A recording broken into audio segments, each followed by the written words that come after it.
Hello बच्चों, let's read this question. So this question says a plane is inclined at an angle of alpha 30 degree with respect to the horizontal. A particle is projected with a speed of 2 meter per second from the base of the plane, making an angle of theta 15 degree with respect to the plane as shown in the figure.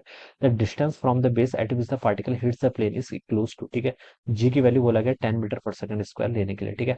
आपको यहाँ पर क्या बतानी है, distance बतानी from the base of the plane. Alright, तो देखिए बच्चों, इस क्वेश्चन का की कॉन्सेप्ट आप क्या लिख सकते हैं, the key concept of this question आपके यहाँ पर बेसिकली क्या बतानी है, distance from the base, distance calculate करके बतानी है ना। तो डिस्टेंस ही लिख लीजिए इस क्वेश्चन का की कॉन्सेप्ट, ठीक है। ये देखिए आपका प्रोजेक्टाइल मिशन पर क्या है, बेस्ड क्वेश्चन है, ठीक है। मैं देखिए इस क्वेश्चन का यहाँ पर पहले डायग्राम बना लेता हूँ। इस तरीके से देखिए आपका एक वेज है, ठीक है, दिस इज अ वेज, ठीक है। ये आपका क्या कोई वेज है। ये एंगल देखिए कितना गिवन कर रखा है, अल्फा, ये आपका 30 डिग्री के इक्वल क्वेश्चन में गिवन किया हुआ है, ठीक है। एक आपने क्या किया, किसी प्रोजेक्टाइल को थ्रो किया किसी इनिशियल वेलोसिटी यू से, ठीक है। ये एंगल आपका थीटा कितना है, 15 डिग्री के इक्वल गिवन है, ठीक है। तो ये देखिए इसका पाथ किस तरीके से होगा प्रोजेक्टाइल का, प्रोजेक्टाइल आपका ऐसे जाएगा, ऐसे जाएगा, ऐसे जाएगा, और यहाँ पर आपके फाइनली यहाँ पर ऐसे स्ट्राइक कर जाएगा, ठीक है। ये है आपका इस तरीके से। तो देखिए बच्चों, ये एक्सिस मान लीजिए मैंने एक्स एक्सिस बोल दिया, और ये वाला एक्सिस मैंने मान लीजिए क्या बोल दिया, वाई बोल दिया, ठीक है। अब वेलोसिटी के देखिए आप यहाँ पर कंपोनेंट लिख लीजिए, ठीक है। एक तो वेलोसिटी का कंपोनेंट इस डायरेक्शन में आएगा, जिसमें क्या लिख सकता हूँ, यू का कॉस 15, ठीक है। क्या लिख सकता हूँ मैं, यू का कॉस 15। एक वेलोसिटी का कंपोनेंट इस डायरेक्शन में आएगा, जिसमें क्या लिख सकता हूँ आपका, यू का साइन 15 लिख सकता हूँ, ठीक है। देखिए जी आपका ऑलवेज डाउनवर्ड लगता है, ठीक है। यहाँ पर जी के भी दो कंपोनेंट कर लीजिए, एक्स और वाई एक्सिस का, ठीक है। ये एंगल कितना होगा, अल्फा के इक्वल, तो इस डायरेक्शन में जो आएगा वो कितना आएगा आपका, जी कॉस अल्फा, कितना आएगा आपका, जी कॉस अल्फा। और कॉस अल्फा कितना है, 30 डिग्री, ठीक है।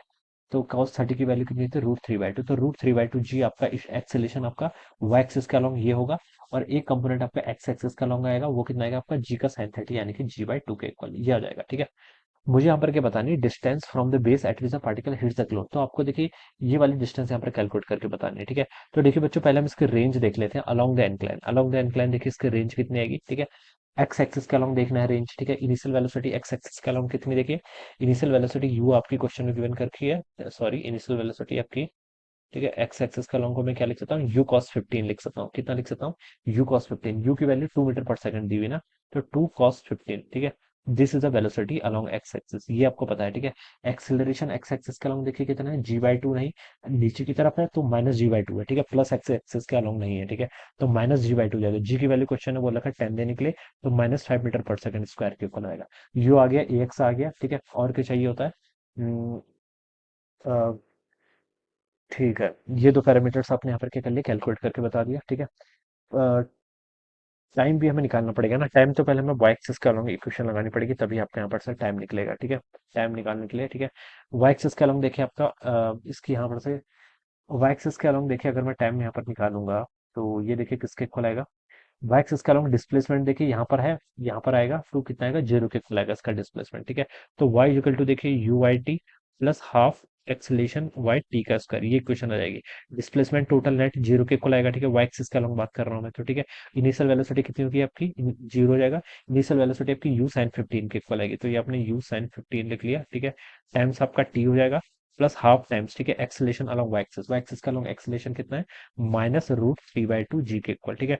इंटू कितना हो जाएगा आपका यहाँ से, टी का स्क्वायर, ये वैल्यू हो जाएगी। अब बच्चों देखिए टी से आपका यहाँ पर एक टी ये कैंसिल हो गया, ठीक है। और बचा क्या फिर यहाँ पर आपका u sin 15, ये आपका ऐसे ही रहेगा, ठीक है। और यहाँ पर क्या बचेगा आपका, √3/4 जी टी के इक्वल आ जाएगा, ये वैल्यू यहाँ से आ जाएगी, ठीक है। तो टी की वैल्यू देखिए यहाँ से कितनी होगी आपकी, 4/√3, ठीक है, यू, ठीक है। और जी आपका यहाँ पर डिनोमिनेटर में आ जाएगा, टाइम्स कितना, साइन ऑफ 15, ठीक है। ये वैल्यू आ जाएगी, ऑलराइट। और बच्चों देखो साइन 15 की वैल्यू आपको यहाँ पर कैलकुलेट करनी पड़ेगी, ठीक है। तो मैं देखिए यहाँ पर वैल्यूज पुट कर लेता हूँ, ठीक है। यू की वैल्यू 2 मीटर के इक्वल दे रखी है, तो 4 × 2 कितना होता है, 8 डिवाइडेड बाई जी कितना, 10, तो 10√3 हो जाएगा, ठीक है। टाइम्स आपका साइन 15, ठीक है। साइन 15 की वैल्यू बच्चों आपकी 0.258 के इक्वल आ रही है, कितनी, 0.258 के इक्वल, ठीक है। इसको पुट कर लीजिए, देखिए कितना हो जाएगा आपका, ऊपर 8 इंटू, ठीक है, ऊपर कितना हो जाएगा आपका 8 × 0.258, ठीक है।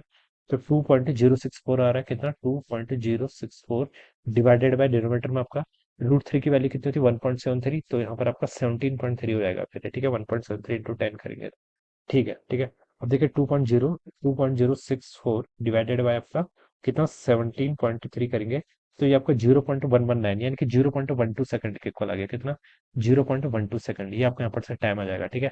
ये आपने क्या निकाल लिया, टाइम। ठीक है, अब आपको डिस्टेंस निकालनी थी ना, एक्स एक्सिस तो लगा लीजिए। एक्स एक्सिस के अलॉन्ग डिस्टेंस क्या होगी, you x T plus half A x times T का स्क्वायर। ठीक है, एक्स एक्सिस के अलॉन्ग देखिए 2 cos 15, cos 15 की वैल्यू देखिए कितनी होती है, cos 15 की वैल्यू अगर हम यहाँ पर से लिखेंगे तो cos 15 होता है आपका 0.965, 0.966, 0.966 के इक्वल। ठीक है, ये आपका 2 × u x हो गया, इंटू टाइम कितना लगा है 0.12 के इक्वल। ठीक है, plus half times acceleration along x axis कितना है -5 इंटू टी का स्क्वायर, यानी कि 0.12 का स्क्वायर कर लेंगे। ठीक है, तो यहाँ से देखिए आपका 0.24 हो जाएगा, कितना 0.24 इंटू आप 0.966 करेंगे, फिर 0.231 आ रहा है, कितना आ रहा है 0.231 माइनस देखिए 2.5 तो ये हो जाएगा, इंटू 0.12 का स्क्वायर करेंगे। ठीक है, 0.12 का अगर हम स्क्वायर करेंगे तो 0.0144 आएगा। ठीक है, तो यहाँ पर लिख लीजिए 0.0144 के इक्वल। ठीक है, इसको देखिए मैं सॉल्व कर लेता हूँ, तो 0.231 माइनस देखिए